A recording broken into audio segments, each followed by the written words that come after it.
Операция на сердце с максимальным эффектом и минимальными сроками восстановления. В Республиканском кардиоцентре прошел мастер-класс для хирургов Башкортостана. Медики наблюдали за эндоваскулярным лечением кардиомиопатии. Такие операции проводят всего 4 центра в стране. В чем ее уникальность, расскажет Азат Самирханов.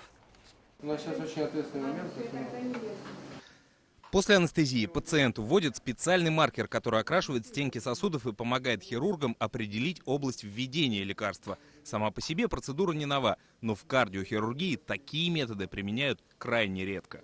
Операция проводится методом малоинвазивной хирургии, что позволит пациенту восстановиться в самые короткие сроки. Но и методы лечения достаточно интересные и передовые. После введения лекарства стенки сосудов у пациента сужаются, что позволяет его сердечной мышце работать в полную меру.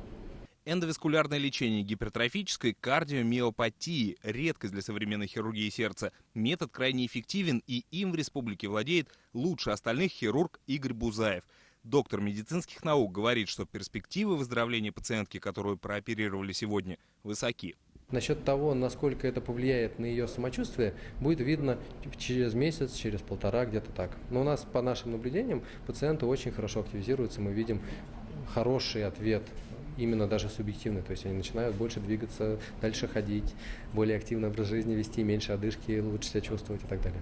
Это заболевание хирурги относят к крайне редким и наследственным. Тем не менее, за 3 года в Республиканском центре проведено уже 20 операций. В целом же по стране такого рода хирургическое вмешательство практикуют единицы кардиоклиник.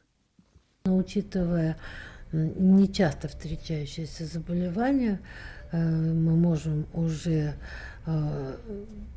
эти операции показывать и распространять свой опыт на другие регионы и на другие сосудистые центры.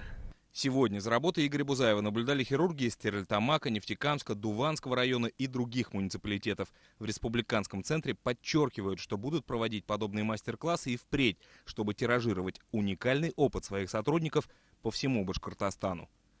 Азат Самирханов, Азамат Мухамедшин. Новости. Уфа.